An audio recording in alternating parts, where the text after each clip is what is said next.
Good morning, brothers, sisters, and friends.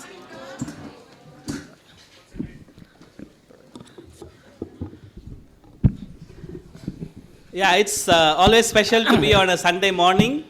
இது ஞாயிற்றுக்கிழமை நாம் இங்கே கூடுகிறது மிக அற்புதமான காரியமாக இருக்கிறது. Amen. And when we go out, we understand how much we are privileged to sit inside the hall. நாம் வெளியில் சென்று பார்க்கும்பொழுது தான் தெரியும் இங்கே இந்த அரங்கத்தில் உட்கார்ந்திருப்பது எவ்வளவு ஒரு மகிழ்ச்சியாக இருக்கிறது என்பதை குறித்து. Amen. People are telling, we'll come to a service, we'll keep little later, after the sun sets, then we can go out. நிறைய பேர் சொல்கிறாங்க கண்டிப்பாக இந்த ஆராதனையை நீங்கள் வைக்கிறீங்க, ஆனால் சாயங்காலம் வரைக்கும் நீங்கள் வைங்க, ஏன்னா இந்த சூரியனாவது அஸ்தமிக்கு அப்புறம் கூட இங்கே வச்சிங்கன்னா நல்லாயிருக்கும், அப்போ தான் அந்த அனல் தெரியாது நம்மளுக்கு. Even last week was very interesting week. கடந்த வாரம் ஒரு அற்புதமான வாரமாக இருந்தது. Monday we had a working day and Tuesday holiday, right? ஏனென்றால் திங்கட்கிழமை நம்ம எல்லோருமே அலுவலகத்தில் சென்று வேலை செஞ்சோம், ஆனால் செவ்வாய் ஒரு விடுமுறை நாளாக இருந்தது. Some of us had leave and Wednesday we were working and Thursday holiday. சில பேருக்கு விடுமுறை இருந்தது. புதன்கிழமை வேலை செஞ்சு கொண்டிருந்தோம், மறுபடியும் வியாழக்கிழமை விடுமுறையாக இருந்தது. And Friday we were working and Saturday holiday. மறுபடியும் வெள்ளிக்கிழமை எல்லோரும் வேலை செஞ்சோம், ஆனால் சனிக்கிழமை விடுமுறையாக இருந்தது. Some of us were unfortunate. Today is a government holiday, fell on a Sunday, right? ஆனால் இன்றைக்கு இந்த தமிழ் புத்தாண்டு ஒரு அரசாங்க விடுமுறையாக இருக்கின்றது. அது துரதிர்ஷ்டவசமாக என்னன்னு கேட்டிங்கன்னா இது ஞாயிற்றுக்கிழமை இந்த விடுமுறை வந்திருக்கின்றது. And some of us will be surprised, since today the government holiday fell on Sunday, my office have declared leave for tomorrow also, for my office only. நிறைய பேருக்கு இன்றைக்கு விடுமுறை கொடுத்திருக்கிறாங்க, ஆனாலும் கூட சில பேருக்கு நாளைக்கும் அந்த விடுமுறை கொடுத்திருக்கிறார்கள். Amen. Last Sunday was amazing. We learned about family. கடந்த வாரம் ஒரு அற்புதமான ஒரு தேவனுடைய செய்தியை கேட்டோம், குடும்பத்தை குறித்தான செய்தியாக இருந்தது. And we learned about what are some challenges we face when we have a dysfunctional family. அது மாத்திரமல்ல, ஒரு செயல்படாத ஒரு குடும்பம் நாம் இருக்கிற பொழுது எப்படிப்பட்ட சவால்கள் நம்முடைய குடும்பத்தில் சந்திப்போம் என்பதை குறித்து அநேக விஷயங்களை கற்றுக்கொண்டோம். And there were different 10 points. We were able to see how we can overcome and how we can build a family which pleases God. 10 புள்ளிகளை கற்றுக்கொண்டோம். அது மாத்திரமல்ல, நாம் தேவன் எப்படி ஒரு குடும்பமாக சேர்ந்து ஆண்டவரை பிரியப்படுத்த முடியும், அப்படிப்பட்ட காரியங்களை கடந்த வாரத்தில் கற்றுக்கொண்டோம். It was very interesting to see many of them went back to the family and sat and had a discussion. Okay, these are some things that today Deliver was preaching. Okay, what are some things that we can change in our family? And many of them came and shared. It was very, very wonderful to see them. அநேக குடும்பத்தில் இருக்கிறவர்கள் பார்க்கும்பொழுது அவர்களுக்கு வீடுகளுக்கு சென்று ஒரு குடும்பமாக சேர்ந்து கலந்துரையாடல் செய்து நாம் எப்படி அநேக விஷயத்திலிருந்து மாற வேண்டும் என்ற அநேக முடிவுகளை எடுத்தார்கள். அது மாத்திரமல்ல, அவர்கள் எங்களிடத்தில் சொல்லுகிற பொழுது பெரிய மாற்றத்தை குடும்பமாக எடுக்கிறதை என்னால் காண முடிந்தது. If you have not made any decision, I would encourage you to go back, sit together, discuss. And if you're not listened to the message, audio message is also posted. Last week message is also posted. Please go back. Truly, it's not just listening. Unless we put into efforts or taking some action, will be useful for our lives. ஒருவேளை உங்களுடைய குடும்பத்தில் நீங்க எந்த முடிவும் எடுக்கவில்லை என்றால் நீங்கள் தயவு செய்து இந்த செய்தியை நீங்க ஆடியோ மூலமாக வாட்ஸ்அப்பில் இருக்கின்ற அதை கேளுங்கள். அதன் பின்பதாக குடும்பமாக சேர்ந்து ஒன்றாக சேர்ந்து முடிவுகளை எடுத்து உங்கள் குடும்பம் மாற முடியும். நாம் வெறும் செய்திகளை கேட்பது மாத்திரம் கிடையாது, ஆனால் அதில் நாம் அந்த செய்தியை கேட்கிறோம் அல்லவா, அந்த வார்த்தைகள் நம்முடைய வாழ்க்கையில போட்டு அப்படி நாம் இருக்கிற பொழுதுதான் பெரிய மாற்றத்தை நம்முடைய வாழ்க்கையில காண முடியும். Last week we were getting some time with Subramani and Pauline. கடந்த வாரத்தில் சுப்பிரமணி சகோதரரும் பவுலின் சகோதரத்தில் நேரத்தை செலவிட்டு கொண்டிருந்தேன். Meshach's parents. மேஷாக்குடைய பெற்றோர்களாக இருக்கிறார்கள். And they were telling that every night 12 o'clock they sit together, do the devotion and pray for each other. And every day they have been doing for I think more than 2 months, I think so. அவர்கள் 12 மணி, அதாவது 12 மணி ராத்திரியில் ஒன்றாக குடும்பமாக சேர்ந்து குடும்ப ஜெபத்தில் ஈடுபடுகிறார்கள். ஒருத்தருக்காக ஜெபித்து விட்டு அப்படிதான் அவர்கள் தூங்க செல்கிறார்கள். இந்த விஷயத்தை ஏறக்குறைய 2 மாதங்களாக அவர்கள் நடைமுறைப்படுத்தி கொண்டிருக்கிறார்கள். That was really convicting for me personally. அது என்னை அதிகமாக தொட்டதாய் என்னை அது என்னுடைய சொந்த வாழ்க்கையில மிக தொட்டதாக இருந்தது. I also advise them, don't wait till 12 o'clock, make it little early, thereby you can go to sleep. நான் சொன்னேன், நீங்கள் 12 மணி வரைக்கும் அதற்காக நீங்கள் காத்திருக்க தேவை கிடையாது, முன்பதாகவே அந்த குடும்ப தெய்வத்தை பண்ணிவிட்டு அதன் பின்பாக நீங்கள் தூங்கலாம் என்று. And amazing, another thing they were sharing about is like they've been married for 18 years. Every single day they write their expenses, both of them sit together, plan their budget. 18 years they write their expenses every day, even 1 rupee they have an account and they're maintaining the finances. That was really wonderful to see from them. Subramaniya சகோதரர் பாலின் சகோதரி அவர்கள் வந்து ஏறக்குறைய 18 வருடங்கள் ஆகிவிட்டதுக்கு ஒரு திருமணமாகி ஒவ்வொரு நாளும் 1 ரூபாய் அவர் செலவு பண்ணினாலும் சரி, அது எல்லாவற்றையும் எழுதி வைப்பார்கள், கணக்கு வைத்துக் கொள்வார்கள். இப்படியாக அவருடைய வாழ்க்கையில் ஒரு நடைமுறையான ஒரு பழக்கம் இருந்து கொண்டிருக்கிறது. மிக ஆச்சரியமான ஒரு பழக்கமாக இருந்தது. Amen. We know, many times we know that what we should do. நிறைய நேரத்தில் நாம் என்ன செய்ய வேண்டும் என்பதை நன்றாக நாம் அறிந்தவர்களாக இருக்கின்றோம். We know what is right. நமக்கு தெரியும் எது செய்தால் சரி என்பதை நன்கு அறிந்தவர்களாக இருக்கின்றோம். We know what pleases God. அது மாத்திரமல்ல, இந்த காரியத்தை செய்தால் தேவனுக்கு எது பிரியமாய் இருக்கும் என்பதையும் நன்கு அறிந்து வைத்திருக்கின்றோம். We know praying will help our lives. நாம் ஜெபிக்கிறது மூலமாக நம்முடைய சொந்த வாழ்க்கை மாற முடியும் என்பதை நன்கு அறிந்து வைத்திருக்கின்றோம். We know reading Bible revives our heart and it will be useful for us and also for others. அது மாத்திரமல்ல, வேத வசனங்களை படிக்கிறது மூலமாக ஒவ்வொரு நாளும் அது தம்முடைய சொந்த வாழ்க்கையை புதுப்பிக்கிறது மாத்திரம் கிடையாது, மற்றவர்களுடைய வாழ்க்கையை புதுப்பிக்க முடியும் என்பதை நன்கு அறிந்து வைத்திருக்கின்றோம். Going and taking advice from others, going for the helping times, mentoring times, discipling times, those things and all will be very helpful for us. அது மாத்திரமல்ல, மற்றவர்களுக்கு உதவி செய்கிறது மூலமாக நாம் மற்றவர்களுக்கு வழி நடத்துகிற இடத்துல போய் சென்று உதவி எடுத்துக்கிறது மூலமாக அநேக காரியங்களை மாற முடியும் என்பதையும் அறிந்து வைத்திருக்கிறோம். We know going and visiting some people who are sick is good. நம்முடைய குடும்ப சபையில் அக்கம் பக்கத்தில் இருக்கின்ற அநேக பேர் வந்து நோய்வாய்ப்பட்டு இருக்கிற பொழுது அவர்களை சென்று நாம் சந்திக்கிற பொழுது அது நல்லது என்பதை நாம் நன்றாக தெரியும். When we go and visit hospitals, we value our life. நாம் உண்மையாகவே நம்முடைய வாழ்க்கை எந்த அளவுக்கு முக்கியமானது என்பதை எப்போ அறிந்து கொள்ள முடியும் என்றால், நாம் மருத்துவமனைக்கு சென்று பார்க்கிற பொழுது நம் தேவன் எப்படியா நம்மை ஆசீர்வதிக்கிறார் என்பதை நன்கு அறிந்து வைத்திருக்க முடியும். We know all these things is good to do.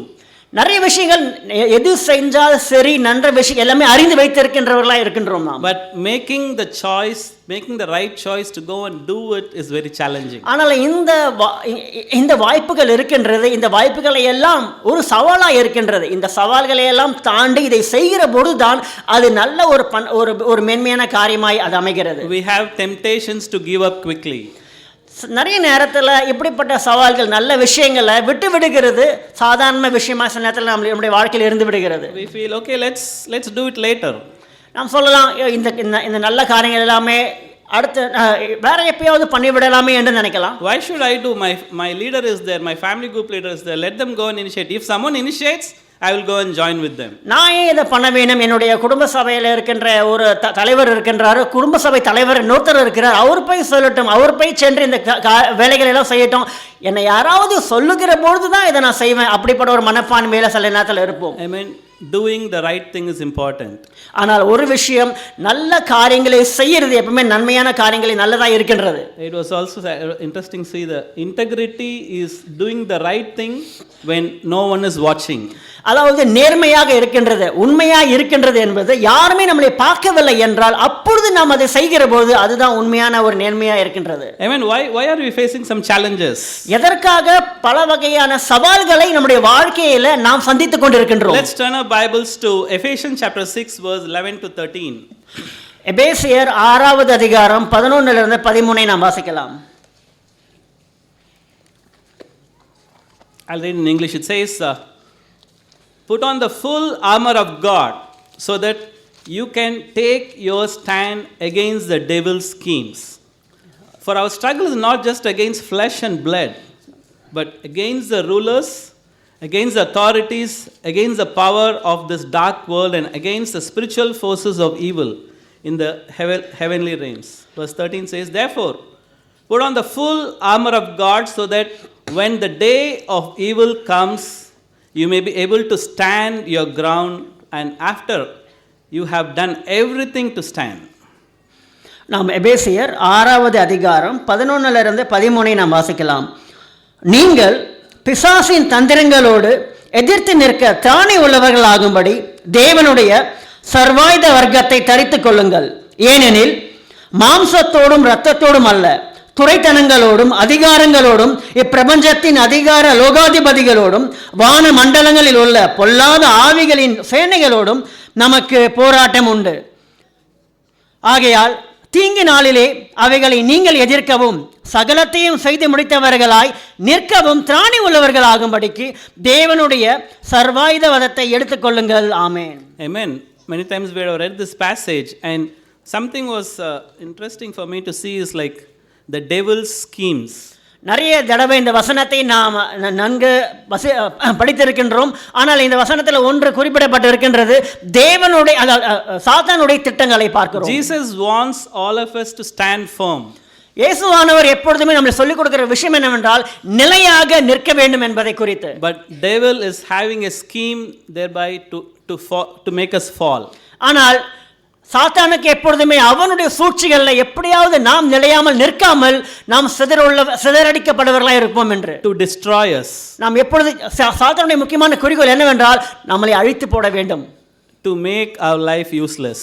அது மாத்திரமல்ல, நம்முடைய வாழ்க்கையானது பயனற்றதா இருக்க வேண்டும் என்பது சாத்தானுடைய நோக்கமாக இருக்கிறது. I was searching what is the meaning for the scheme, the word scheme. அதாவது இந்த வஞ்சனை, சாத்தானுடைய வஞ்சனை என்னவா இருக்கிறது, அந்த வார்த்தையை நான் ஆராய்ந்து கொண்டிருந்தேன். It says the devil has an official plan. அது என்னவென்றால் சாத்தானுக்கு அவனுடைய சொந்த செயல்கள், அவனுக்கு ஒரு திட்டம் இருக்கின்றது. It's like a clever plan to do something.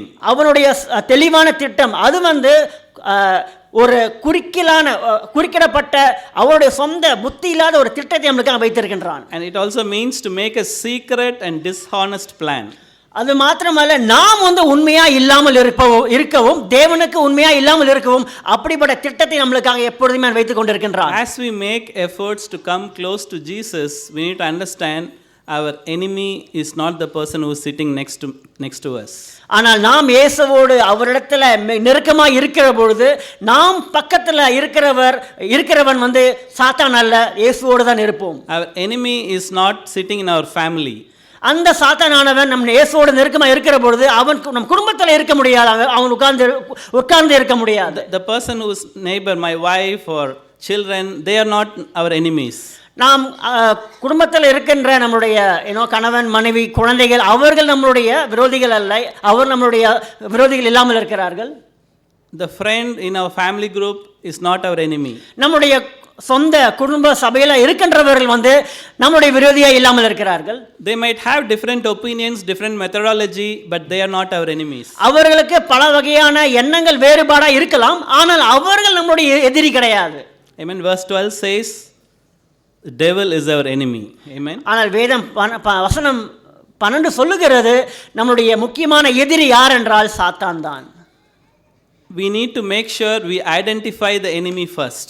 நாம் யார் அந்த எனிமி என்பதை நன்றாக புரிந்து வைத்திருக்க வேண்டும். Unless we identify the person, we cannot make efforts to change. அந்த எதிரி யார் என்பதை நீங்கள் புரியாமல் இருக்கிற பொழுது உங்களால் அதற்கான திட்டங்களை உங்களால் ஏற்படுத்திக் கொள்ள முடியாது. Today's my message is stand firm. என்னுடைய தலைப்பு என்னவா இருக்கிறது என்றால் இன்றைக்கு நாம் நிலையாக நிற்க வேண்டும். Amen. The title of my message is stand firm, and it says today we are going to see what will help us to stand firm. என்னுடைய தலைப்பு என்னவென்றால் நாம் ஆண்டவரிடத்தில் எப்பொழுதுமே நிலையாய் நிற்க வேண்டும். அந்த நிலையாய் நிற்கிறதற்கு எந்தெந்த வழிகள், எப்படிப்பட்ட காரியங்களை நாம் மேற்கொள்ள வேண்டும் நம்முடைய கிறிஸ்தவ வாழ்க்கையில். My first point is for us to stand firm in the Lord, we need to make sure we examine ourselves where we stand. நாம் தேவனிடத்தில் நிலையாய் நிற்க வேண்டும் என்றால் நாம் நம்முடைய வாழ்க்கையை குறித்து, இதயத்தை குறித்து, நம்முடைய வாழ்க்கையில் இருக்கின்ற காரியங்களை குறித்து நன்றாக ஆய்வு செய்ய வேண்டும். எந்த இடத்துல நாம் நின்று கொண்டிருக்கின்றோம். Psalms chapter 26 verse 2. சங்கீதம் 26வது அதிகாரம் வசனம் 2 வாசிக்கலாம். Test me, Lord, and try me. Examine my heart and my mind. சங்கீதம் 26 வசனம் 2 வாசிக்கலாம். என் தேவனே, உம்மை நம்பி இருக்கிறேன், நான் வெட்கப்பட்டு போகாதபடிக்கு செய்யும், என் சத்துருக்கள் என்னை மேற்கொள்ள மகிழ விடாதேயும். Amen. It says about not only what we talk, even what is in my heart or what is in my mind also. God, please test me and see, is it really what I'm thinking is right or wrong. நாம் பேசுகிறது முக்கியமானது தான், அதை காட்டிலும் நம்முடைய இதயத்தில் என்ன இருக்கிறது, நம்முடைய என்ன சிந்திக்கிறோம், அது ஆண்டவரே அதை குறித்து நீங்கள் என்னை சிட்சிக்க வேண்டும், என்னை சோதித்து அறிய வேண்டும் என்பதை இந்த வசனம் சொல்லுகிறது. Amen. Many times we do something, people see what we are doing. அநேக மக்கள் நாம் என்ன செய்கிறோம் என்பதை மக்கள் பார்க்கிறார்கள். But people don't or unable to see what is the motive behind what we are doing. ஆனால் ஏதோ ஒரு காரியத்தை செய்கிற பொழுது மக்கள் எதை பார்க்க முடியாது என்றால் எந்த நோக்கத்தோடு அந்த காரியங்களை நாம் செய்கிறோம் என்பதை அவர்களால் பார்க்கவே முடியாது. What agenda we have behind for what I am doing. இந்த காரியத்தை செய்கிறதுனால பின் இதற்காக நான் என்ன வைத்து எதற்காக அதை செய்கிறேன், எதற்காக தான் நான் செய்து கொண்டிருக்கிறேன் என்பதை அவர்கள் பார்க்கவே முடியாது. Here we see is allowing God to test our hearts. அதற்காக தான் தேவனை நம்மளை சோதிக்க வேண்டும். ஆண்டவரே நம்முடைய இதயத்தை, ஆண்டவரே எங்களுடைய இதயத்தை நீங்கள் சோதித்து அறிய வேண்டும் என்பதை வசனம் சொல்லுகிறது. Are we ready for this check? அப்படிப்பட்ட அந்த சோதனைக்கு உட்படும்படியாக நீங்கள் தயாராக இருக்கிறீர்களா? Let's see one more passage. Let's examine where we stand. Let's look into James chapter 5. நம்ம இன்னொரு வசனத்தையும் பார்க்கலாம். யாக்கோபு 5வது அதிகாரம் verse 1 to 3 and verse 5. நாம் 1லிருந்து 3ம் 5ம் வாசிக்கலாம். James chapter 5 verse 1. I'll read in English. Now listen, you rich people, weep and wail because of the misery that is coming on you. Verse 2 says, your wealth has rotted and moths have eaten your clothes. Verse 3, your gold and silver are corroded. Their corrosion will testify against you and eat your flesh like fire. You have hoarded wealth in the last days. Verse 5 says, you have lived on earth in luxury and self-indulgence. You have fattened yourselves in the day of the slaughter. நாம் யாக்கோபு 5வது அதிகாரம் 1லிருந்து 3 மற்றும் 5 வசனங்களை படிக்கலாம். ஐஸ்வர்யவான்களே கேளுங்கள், உங்கள் மேல் வரும் நிர்பந்தங்களின் நிமித்தம் அலறி அழுங்கள். உங்கள் ஐஸ்வர்யம் அழிந்து உங்கள் வஸ்திரங்கள் பொட்டடித்து போயின. உங்கள் பொன்னும் வெள்ளியும் துருப்பிடித்தது. அவைகளில் உள்ள துரு உங்களுக்கு விரோதமாக சாட்சியாய் இருந்து அக்னியைப் போல உங்கள் மாம்சத்தையும் தின்னும். கடைசி நாட்களிலே பொக்கிஷத்தை சேர்த்தீர்கள். வசனம் 5, பூமியிலே நீங்கள் சம்பிரமாய் வாழ்ந்து சுகபோகத்தில் உழன்றீர்கள். கொழுத்தவைகளை அடிக்கும் நாளில் நடக்கிறது போல உங்கள் இருதயங்களை போஷித்தீர்கள். ஆமென். Amen. The scripture helps us to see that what are we behind? Why are we living on this earth and what is our priority? இந்த வசனம் சொல்லுகிறது எதற்காக இந்த உலகத்தில் நாம் வாழ்ந்து கொண்டிருக்கின்றோம், இதோடைய நோக்கம் என்னவா இருக்கின்றது என்பதை இந்த வசனம் தெளிவாய் நமக்கு சொல்லுகிறது. Gold, silver, wealth, clothes, those things and all are important. கண்டிப்பாக அதாவது பொன்னு, வெள்ளி மற்றும் உடைகள் இவைகள் எல்லாமே முக்கியமானது நம்முடைய வாழ்க்கையில். God has provided to us. தேவனானவர் நம்முடைய வாழ்க்கையில் இவைகள் எல்லாமே கொடுத்திருக்கிறார். It says verse 5, you have lived on earth in luxury and self-indulgence. நீங்கள் இவைகளெல்லாம் வைத்துக்கொண்டு பொக்கிஷங்களை வைத்துக்கொண்டு சம்பூர்ணமாய் வாழ்ந்திருக்கிறீர்கள் என்று இந்த வசனம் சொல்லுகிறது. I mean, what are we doing with the resources God has given us? உங்களுக்கு கொடுத்திருக்கின்ற தாளந்துகள், வளமாய் இருக்கின்ற தாளந்துகளை வைத்துக்கொண்டு தேவனுக்காக நீங்கள் என்ன பண்ணி கொண்டிருக்கிறீர்கள்? God has given us talents. தேவன் நம்மளுக்கு அநேக தாளந்துகளை கொடுத்திருக்கிறார். God has given us good education. தேவன் நம்மளுக்கு நல்ல ஒரு படிப்பை கொடுத்திருக்கிறார், ஞானத்தை கொடுத்திருக்கிறார். God has given us money. அது மாத்திரமல்ல, தேவன் அநேக செல்வங்களை கொடுத்திருக்கிறார். God has given us time. தேவன் நல்ல நேரத்தை கொடுத்திருக்கிறார். God has given us good health of a youth, thereby we can go around, walk around and do something. நல்ல ஒரு உடல்நலத்தை கொடுத்திருக்கிறார். நல்ல நம்ம இளமையா இருக்கிற பொழுது நல்ல ஒரு இளமையை கொடுத்திருக்கிறார். இவைகளெல்லாம் வைத்துக்கொண்டு தேவனுக்காக நாம் வாழ்கிறோமா? It's time to examine what are we doing. இப்படிப்பட்ட காரியங்களை குறித்து நாம் நம்மளே ஆய்வு செய்ய வேண்டும். எப்படியே வாழ்ந்து கொண்டிருக்கின்றோம்? We'll also read the passage Luke chapter 15 verse 17 to 18. This is about the prodigal son. நாம் லூக்கா 15வது அதிகாரம் 17 லிருந்து 18 வாசிக்கலாம். லூக்கா 15. It says, when he came to his senses, he said, now how many of my father's herd servants have food to spare, and here I am starving to death. I will set out and go back to my father and say to him, Father, I have sinned against heaven and against you. Here we see about the son realizes and comes back, okay, I have done something wrong. இங்கே லூக்கா 17வது அதிகாரம் 17 லிருந்து 18 வாசிக்கலாம். அப்பொழுது இயேசு சுத்தமானவர்கள் 10 பேர் அல்லவா? மற்ற Luke 15. லூக்கா 15வது அதிகாரம் வசனம் 17 இருந்து வாசிக்கலாம். அவனுக்கு புத்தி தெளிந்த பொழுது அவன், என் தகப்பனுடைய கூலியக்காரர் எத்தனையோ பேருக்கு பூர்த்தியான சாப்பாடு இருக்கிறது, நானும் பசியினால் சாகிறேன். தகப்பனிடத்திற்கு போய், தகப்பனே, பரத்திற்கு விரோதமாகவும் உமக்கு முன்பாகவும் பாவம் செய்தேன். ஆமென். Amen. We need to understand what is stopping us to examine ourselves. நாம் ஒரு விஷயத்தை நம்மிடத்தில் கேள்வி கேட்க வேண்டும். எந்த ஆய்வு, அதாவது நம்மளே ஆய்வு செய்வதற்கு எது தடுத்து கொண்டிருக்கின்றது? First thing, maybe because of fear. We are, if I open about my life, what are others going to think about me? அது முதல் காரியம் என்னவாக இருக்கின்றது என்றால், என்னுடைய வாழ்க்கையை குறித்து நான் வெளிப்படையாக இருக்கிற பொழுது அதில் வருகின்ற மக்கள் என்ன நினைப்பார்கள், அப்படிப்பட்ட ஒரு பயம் நம்மளை சூழ்ந்திருக்கும். மக்கள் இந்த காரியங்கள் எல்லாம் மக்களுக்கு சுற்றி இருக்கிற மக்களுக்கு தெரிந்துவிடுமே என்று அதை குறித்தான பயம் இருக்கும். We don't need to worry about what others are thinking about. It's first for myself. I need to live a life which pleases God. நாம் மற்றவர்கள் நம்மளை குறித்து என்ன நினைக்கிறார்கள் என்பதை குறித்து நாம் அதிகமாக கவலைப்பட தேவை கிடையாது. ஏனென்றால் இது என்னை குறித்து நம்மளை குறித்து நாம் கவலைப்பட வேண்டும். நான் எப்படி ஆண்டவருக்கு முன்பதாக வாழ்ந்து கொண்டு இருக்கின்றேன். Sometimes it may be intimidating. சில நேரத்தில் அதிகமான பயத்தை வரக்கூடியதாக இருக்கின்றது. Maybe afraid of confrontation. அது மாத்திரமல்ல, நம்முடைய காரியத்தை நம்ம ஏதாவது ஒரு உண்மையை குறித்து சொல்லுகிற பொழுது, நம்முடைய வாழ்க்கையை குறித்து சொல்லுகிற பொழுது அதிலிருந்து வரக்கூடிய பயமாக இருக்கின்றது. Or maybe when we examine ourselves, we would have faced some traumas in the past. Maybe that would be stopping us not to examine ourselves. நம்மளுடைய அதாவது பழைய வாழ்க்கையில் நடந்த அநேக சோகங்கள், கஷ்டமான காரியங்கள், விபத்துகள், இப்படிப்பட்ட காரியங்கள் நம்முடைய வாழ்க்கையை குறித்து ஆய்வு செய்யாமல் இருப்பதற்கு அந்த காரியங்கள் நம்மளை தடுத்து கொண்டு இருக்கின்றது. Maybe lack of awareness. அது மாத்திரமல்ல, இந்த காரியத்தில் இருந்து எப்படி நான் வெளிவர முடியும் என்பதான காரியத்தை நம்மளுக்கு தெரியாமல் அறியக்கூடாமல் இருப்போம். Maybe we don't realize the importance of examining ourselves and making some decisions and taking some action. இப்படிப்பட்ட நாம் நம்மளை குறித்து ஆய்வு செய்து நாம் மாறுகிற பொழுது அதில் வரப்போகின்ற பயன்களை குறித்து நாம் எந்த அளவுக்கு முக்கியத்துவம் கொடுக்காமல் அறியாமல் வாழ்ந்து கொண்டு இருக்கலாம். Or how to do this effectively. How can I sit and examine my life? What are the areas I need help? We don't get into that step at all. நான் ஆய்வு செய்கிற பொழுது கண்டிப்பாக இதில் எப்படி நான் மாற முடியும் என்பதை தெரியாமல் அறியாமல் யாராவது உதவி செய்ய யாரிடத்திலும் சென்று நாம் கேட்கக்கூடியாமல் இப்படியே வாழ்ந்து கொண்டு இருப்போம். Or maybe low self esteem. We think, okay, others are all better, I am like this, I cannot change, I already tried, but nothing didn't work out, I am like this, I am okay. நிறைய நேரத்தில் நம்முடைய தாழ்வு மனப்பான்மை, என்னால் மாற முடியாது, மற்றவர்கள் சிறந்ததாக இருக்கிறார்கள், நான் இப்படியாக தான் இருக்கின்றேன், நம்மளை குறித்தே தரக்குறைவாக மதிப்பீட்டு செய்து கொண்டும் நம்மளை குறித்தே தாழ்வு மனப்பான்மை இருந்து கொண்டு அதிலிருந்து அப்படிப்பட்ட நிலையில் நம்ம இருந்து கொண்டு இருக்கிறோமா?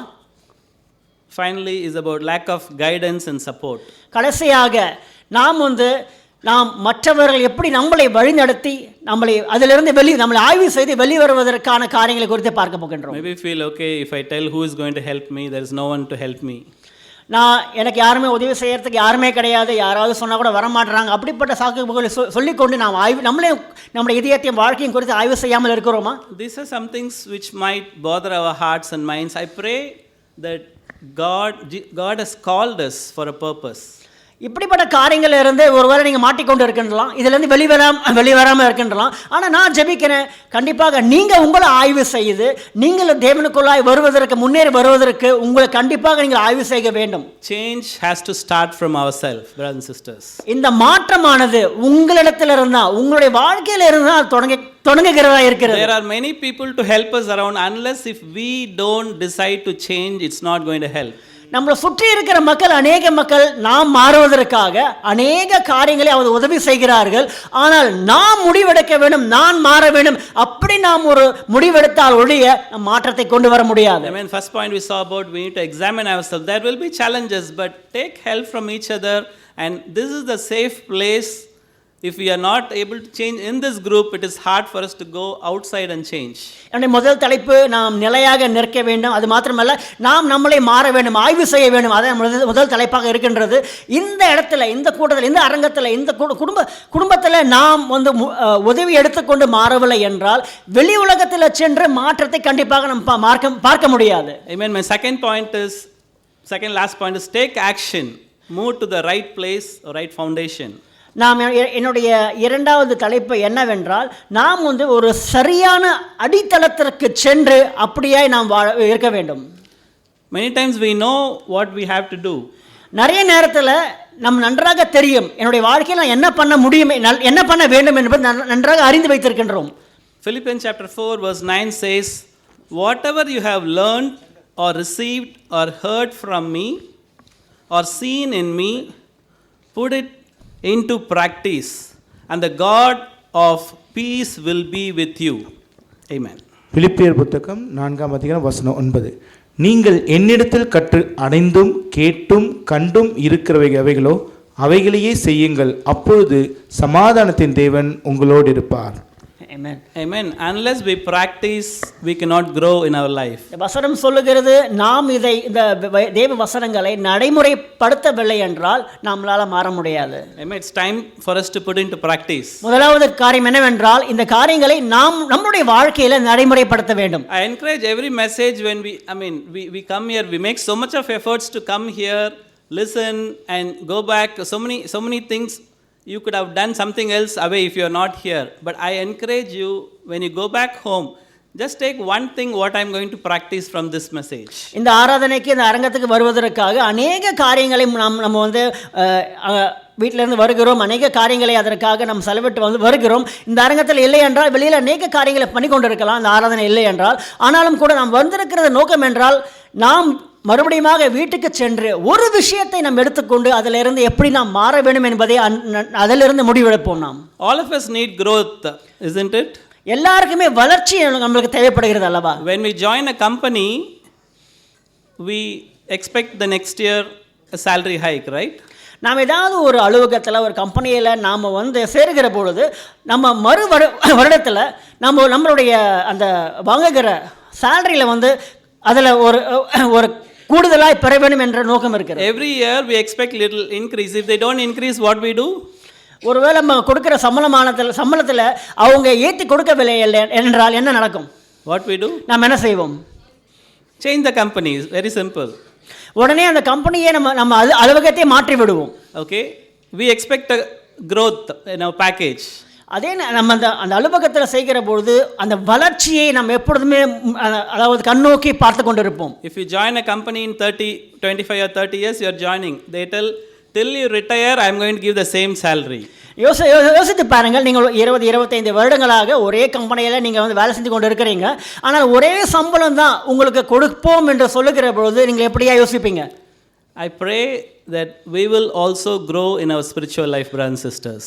கண்டிப்பாக சகோதர சகோதரிகளே, நம்மளுடைய கிறிஸ்துவ வாழ்க்கையில், நம்ம வாழ்க்கையில் கண்டிப்பாக இந்த வளர்ச்சி என்பது மிக முக்கியமாக இருக்கிறது. நம்முடைய சொந்த அந்த கிறிஸ்துவ வாழ்க்கையில் வளர்வது மிக மிக முக்கியமானதாக இருக்கிறது. Jesus is the foundation for us. இயேசுவானவர் தான் நம்மளுடைய வாழ்க்கையின் அடித்தளமாக இருக்கிறார். 1 Corinthians chapter 3 verse 11 talks about Jesus is the foundation of our life. 1 கொரிந்தியர் 3ஆவது அதிகாரம் 11வது வசனத்தில் படிக்கிற பொழுது இயேசுவானவர் தான் நம்மளுடைய வாழ்க்கையின் அடித்தளமாக இருக்கிறார். It says, for no one can lay any foundation other than the one we already have, Jesus Christ. யாருமே வந்து வேற ஒரு அடித்தளத்தை வந்து வைக்க முடியாது. ஏனென்றால் இயேசுவானவர் தான் அவர் அடித்தளமாக இருக்கிறார் நம்முடைய வாழ்க்கையில். I mean, we might see some different things interesting in our life. நம்முடைய வாழ்க்கையில் அநேக காரியங்களை குறித்து ரொம்ப ஆச்சரியமாக ரொம்ப ரொம்ப ரொம்ப நேசிவோம் அல்லவா? It gives us pleasure for a little while. அந்த அப்படிப்பட்ட காரியம் நம்ம வாழ்க்கையில் நடக்க அநேக விஷயங்களை குறித்து சில காரியங்கள் நம்மளுக்கு சந்தோஷத்தை கொடுக்கும். அது நம்மளுக்கு சந்தோஷத்தை கொடுக்கும். ஆனால் அந்த சந்தோஷமானது நிரந்தரமானதாக இருக்காது. For us to stand firm, we need to be in the right foundation. ஆனால் நாம் வந்து நிலையாக நிற்க வேண்டும் என்றால் நல்ல அடித்தளத்தில் நாம் நிற்க வேண்டும். As time, let's see a small video. இந்த நேரத்தில் கூட ஒரு சின்ன ஒரு வீடியோ தொகுப்பை நாம் பார்க்க இருக்கின்றோம். here the father and son are going out. இங்க ஒரு தகப்பனுக்கும் ஒரு மகனுக்கும் நடக்கக்கூடிய காரியங்களை பார்க்க போகிறோம். And they're going real fast, but the prayer fire was going too fast, and they were going to be consumed in a moment. The father, to the confusion of the son, turned the horse around and went to a spot that had already been burned. He said, jump out quickly. They jumped out, and he said, now you stay here and don't move. He said, but Dad, the fire is coming all around us. It's coming in all directions. He said, boy, stay here. Don't you budge. He said, but Dad, I don't understand. There's fire all around us. He said, son, I said stay here. But Dad, why are we going to stay here? He says, because this spot has already been burned. And since this spot has already been burnt, there is nothing left to burn. So if you'll just stay here, the fire may get in the vicinity, but it can't touch us because there's nothing for it to grab hold of. You see, what Satan wants you to do is he wants you to step away from where the fire has already been burned. Jesus has already been burned. Jesus has already been crucified. The resurrection has already occurred. He says, stay in that spot. Stand firm in that location. Don't leave the cross, because that has already been set on fire. And if you don't leave there, that place can't be burned twice. Stay in that spot. Amen. Here we might see many things pleasant outside. இங்க பார்க்கிற பொழுது அநேக காரியங்கள் வந்து கண்ணுக்கு குளிர்ச்சியான காரியங்களை பார்க்கக்கூடியவர்களா இருக்கலாம். The father and son, they are all going over there, but suddenly they see the fire happening. இங்க தந்தையும் மகனும் போய் கொண்டிருக்கிறார்கள். அங்கே கண்ணு குளிர்ச்சியான காரியங்களை பார்க்கிறார்கள். ஆனால் திடீரென்று ஒரு நெருப்பானது அங்கு காட்டுத்தீயானது வந்து கொண்டிருக்கிறது. The father says, get down, jump from here. தகப்பன் சொல்லுகிறார் மகனை பார்த்து, காட்டுத்தீ வந்து கொண்டிருக்கின்றது, இந்த இடத்தை விட்டு விலகி வா, நாம் போக வேண்டும் என்று சொல்லுகிறார். And the son is very fearful. He says, I mean, it's all around, the fire is coming. What should I do? Why shouldn't I come out? இங்கே அதாவது தகப்பன் சொன்ன இடத்துல மகன் இருக்கின்றார். அப்போ மகன் கேட்கிறார், எல்லா இடமும் காட்டுத்தீ இருக்கின்றதே, நாம் எந்த இடத்துக்கு ஏன் இந்த இடத்தை விட்டு வேற இடத்துக்கு போக வேண்டும் என்று சொல்கிறார். He says this place is already burned, so that there's nothing more to burn over there. Be here, this is the safe place for you. தகப்பன் சொல்லுகிற காரியம் என்னவென்றால், மகனே, இந்த இடத்தை விட்டு வேற இடத்துக்கு போகக்கூடாது. ஏனென்றால் இந்த இடமானது ஏற்கனவே எரிந்த ஒரு இடமாக இருக்கின்றது. மறுபடியுமாக நெருப்பு வந்து இந்த இடத்தை எரிக்க முடியாது. அதனால் நம்ம வேற எந்த இடத்துக்கும் போகக்கூடாது. He's comparing it with Jesus is already fought the battle for us. இதைதான் இயேசுவானவருடைய வாழ்க்கையை குறித்து ஒப்பிடுகிறார். ஏனென்றால் இயேசுவானவர் ஏற்கனவே அவர் அந்த மிகப்பெரிய போராட்டத்தை வென்றவராய் இருக்கிறார். Standing with Jesus is safe for us, brothers and sisters. சகோதர சகோதரிகளே, நாம் இயேசுவோடு நிலை நிற்கிற பொழுது, எப்பொழுது அவரிடத்தில் இருக்கிற பொழுது அது நிலையான ஒரு இடமா இருக்கிறது. Because it is already tested and he resurrected and he is with us. அவர் இயேசுவானவர் ஏற்கனவே சோதிக்கப்பட்டு அவர் மரித்து உயிர்த்தெழுந்திருக்கின்றார். ஆதலால் அவரிடத்தில் இருக்கிறது மிக மிக முக்கியமானதா இருக்கிறது. I mean, we need to create some spiritual disciplines. நாம் நம்மளுடைய சில ஆன்மீக காரியங்களை குறித்து, ஆன்மீக ஒழுக்கங்களை குறித்து நான் பார்க்க போகிறேன். If we need to practice something, we need to make sure we take some efforts. Amen. நாம் ஏனென்றால் இப்படிப்பட்ட காரியங்களை நம்முடைய வாழ்க்கையில பின்பற்றி அதை நாம் பழகுகிற பொழுது அநேக மாற்றத்தை காண முடியும். Amen. We need to have some spiritual disciplines which will help us. நாம் வந்து ஒரு ஆவிக்குரிய ஒழுக்கங்கள் இருக்கிற பொழுது அது கண்டிப்பாக நம்மளை மாற்றக்கூடியதா இருக்கும். Successful people are interviewed and they're asking, you are also having 24 hours time, we are also having 24 hours time. How you are able to do more things successfully, usefully, productively? அதாவது ஒரு ஆய்வு இருந்தது. அதாவது அதிகமாக வெற்றி பெற்றவர்களிடத்தில் ஒரு கேள்வி கேட்டார்கள். எங்களுக்கும் 24 மணி நேரம் தான் இருக்கின்றது, உங்களிடத்திலும் 24 மணி நேரம் தான் இருக்கின்றது. ஆனால் எங்களை காட்டிலும் நீங்கள் அந்த 24 மணி நேரத்தை பயனுள்ளதாக நீங்கள் வந்து உபயோகப்படுத்தி கொண்டு இருக்கிறீர்களே, எப்படி எது கேட்டார்கள்? They were telling, block your time and give some specific title for it. அவர்கள் என்ன சொன்னார்கள் என்றால், உங்களுடைய நேரங்களை ஒதுக்கி அதற்காக சில பெயர்களை வைத்து அப்படியாய் நீங்கள் அந்த நேரத்தை உங்களுக்காக முக்கியமான காரியங்களுக்காக வைக்க வேண்டும். When you think, okay, what should I do this week? Okay, I have to go there, I have to go here, I have to do this. There might be a lot of things going on in your mind, but it's good for you to write it down and also put some time. Okay, Tuesday 10 o'clock, this is the time for it. Okay, my prayer time is morning 6 o'clock, or every day morning 6 o'clock. 6 to 6:30 is my prayer time. Have some chart, prioritize whatever we have to do, write it down and block certain time which will help us to follow. If we don't have any plan, it's going to go away. நம்மளுக்கு கூட வரப்போகின்ற வாரத்தில் அநேக காரியங்களை குறித்து யோசித்து கொண்டு இருப்போம். இந்த காரியங்கள் பண்ண வேண்டும், அந்த காரியங்கள் பண்ண வேண்டும் என்று. ஆனால் நீங்கள் எந்தெந்த காரியங்களுக்கு மிக முக்கியமானது என்பதை நீங்கள் எழுதி வைத்து அப்படியே நீங்கள் பண்ண வேண்டும். எடுத்துக்காட்டாக நான் ஜெபிக்க போகின்றேன், காலையில் 6லிருந்து 6:30 மணி வரைக்கும் ஜெபிக்க போகின்றேன், 10 மணிக்கு இப்படியே செய்ய போகின்றேன் என்பதை நீங்கள் எழுதி வைத்து அந்த முக்கியத்துவம் வாய்ந்த காரியங்களை எழுதி வைத்து அப்படியே நீங்கள் பண்ணுகிற பொழுது கண்டிப்பாக ஒரு பெரிய ஒரு மாற்றத்தை கொண்டு வர முடியும். நீங்கள் எதுவுமே பண்ணவில்லை என்றால் அடுத்த வரப்புகின்ற வாரமும் அப்படியாய் போய்விடும். Many times we will tell, okay, let's go with the flow. நிறைய பேர் சொல்லுவோம், அதாவது ஒரு அலையை போல எப்பொழுதுமே போய்விடுவோம். Whatever happens, we'll just take it and go. எது நடந்தாலும் சரி அதை எடுத்துக்கொண்டு போய்கொண்டே இருக்கலாம் அப்படின்னு நம்ம நினைக்கலாம். When we think that we'll go with the flow, then we'll go with the flow.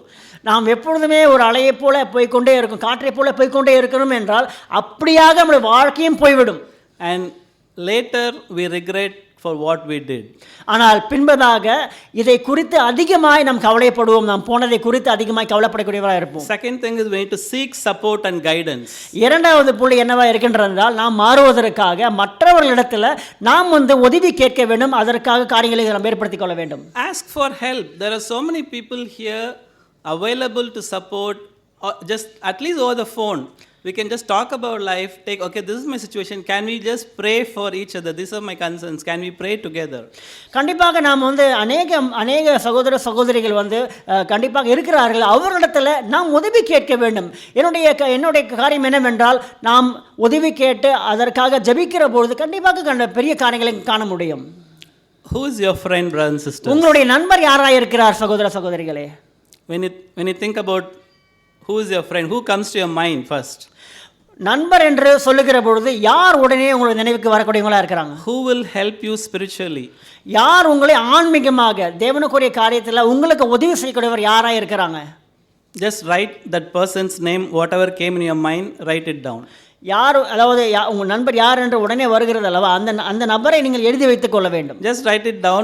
Who is the person who came to your mind now when we spoke about? நாம் இப்போ சொல்லுகிற பொழுது யார் உங்களுடைய நல்ல நண்பர் என்று சொல்லுகிற போது, ஆவிக்குரிய வாழ்க்கையில் அதிகமாக உதவி செய்யக்கூடிய நபர் யார் என்று கேட்கிற பொழுது உங்களுக்கு உடனே வருகிற அந்த நண்பர் யார் என்று சொல்லுகிற அந்த நபரை நீங்கள் எழுதி வைத்துக் கொள்ள வேண்டும். I would encourage, just call them over the phone and tell that, okay, this is my life, I need you to pray for me.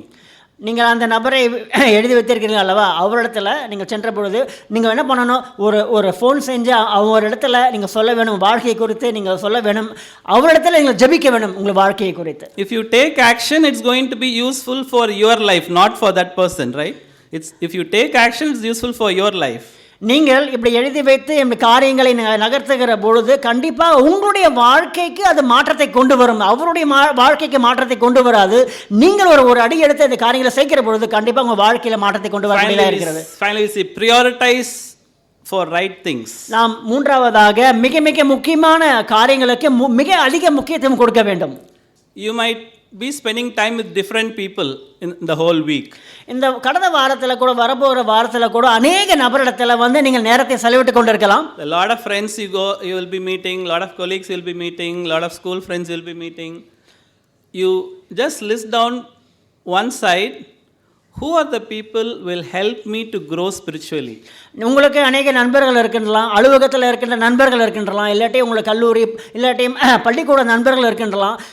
நீங்கள் இரண்டு பகுதியாக பிரிக்க வேண்டும். ஒன்று உங்களை ஆன்மீகமாக தேவனுக்குரிய காரியத்தில் வழி நடத்தக்கூடிய நண்பர்கள் யார் என்பதை எழுத வேண்டும். அப்படியே நீங்கள் இருக்க வேண்டும். Maximize your time spending with them. ஏனென்றால் உங்களுடைய நேரத்தை குறுக்கி அவர்களிடத்தில் உங்களுடைய நேரத்தை நீங்கள் செலவழிக்க வேண்டும். That will be useful for you. அது உங்களுடைய வாழ்க்கையில் ஒரு நல்ல ஒரு பிரயோஜனமுள்ள ஒரு காரணம் வழியாக இருக்கும். Finally, கடைசியாக standing firm in the Lord, just summarizing it is like examine where we stand will help us. தேவனோடு நிலையாய் நிற்க வேண்டும். அது முதலாவது என்னவென்றால் நம்முடைய சொந்த வாழ்க்கையை நாம் ஆய்வு செய்ய வேண்டும். Move to the right. Seeing, after we evaluate, we know where we stand in different category, in our finances, in our marriage, in our parenting, in our spiritual life, in our giving, in our friendship, in our relationship with God, in our Bible study, in our prayer. Everything, examine where we stand. நாம் நம்முடைய சொந்த வாழ்க்கையை ஆய்வு செய்கிற பொழுது எந்த விஷயத்தில் பலவீனமாக இருக்கிறோம் என்பதை நன்கு அறிந்து கொள்ள முடியும். ஒருவேளை உங்கள் ஜெபத்திலேயோ இல்லை உங்கள் வேதாகம படிப்பிலையோ இல்லாட்டி உங்களுடைய அந்த பண நிர்வாகத்திலேயோ இல்லாட்டி நீங்கள் மற்ற காரியங்களை நீங்கள் எந்த விஷயத்தில் நீங்கள் பலவீனமாக இருக்கிறீர்கள், உறவுகளை நீங்கள் பலவீனமாக இருக்கிறீங்களா என்பதை உங்கள் நன்கு அறிந்து கொள்ள முடியும். அதிலிருந்து அதற்காக நீங்கள் ஒரு நல்ல அடித்தளமான இடத்துல உதவி கேட்டு அதிலிருந்து மாற முடியும். Take action, move to the right foundation.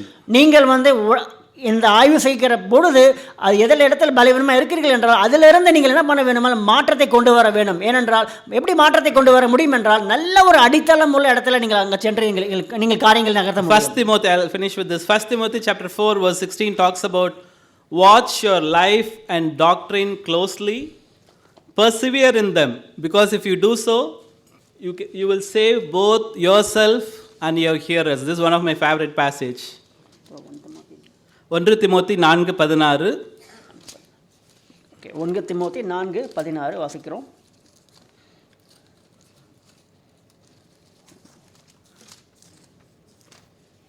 உன்னை குறித்தும் 1 தீமோத்தேயு 4 வசனம் 16.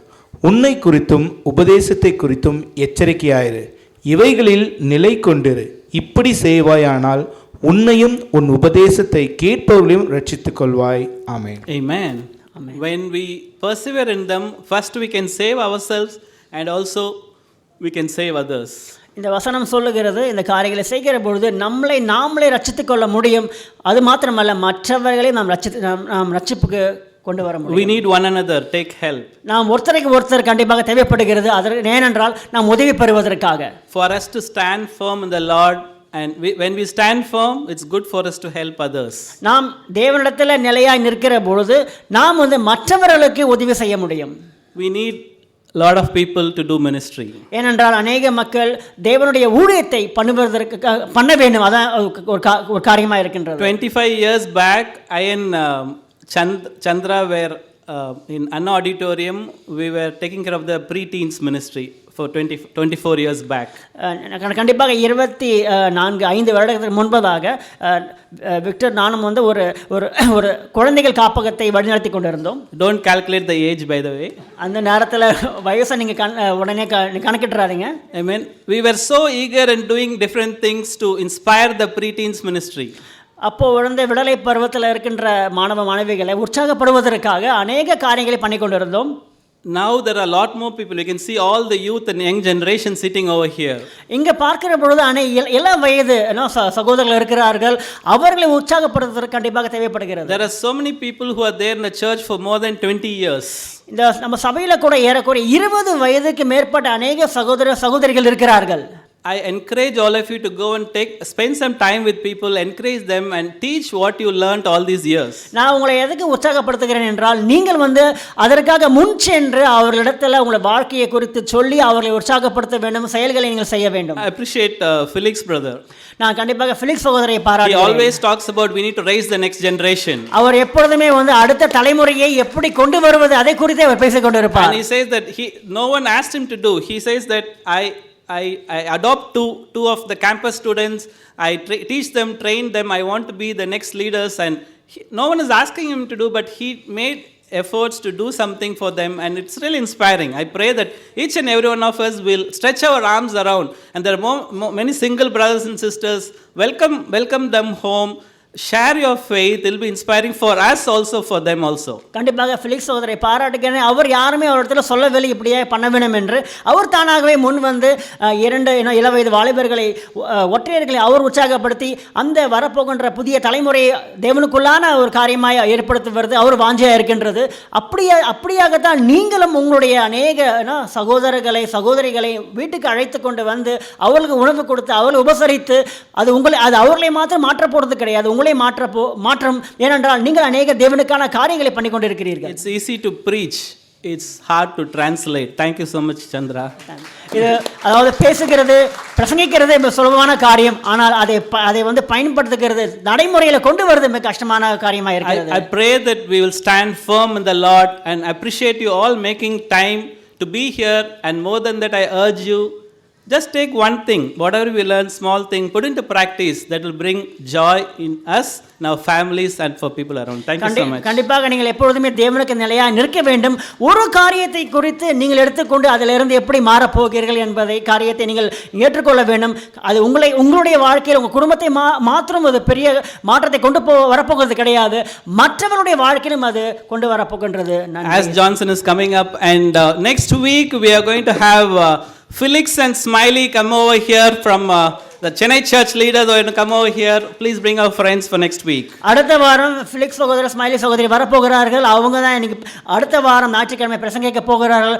ஆதலால் அநேக நண்பர்களையும் நீங்கள் கொண்டு வரும்படியாக உங்களை கேட்டுக்கொள்கிறேன். Thank you. நன்றி.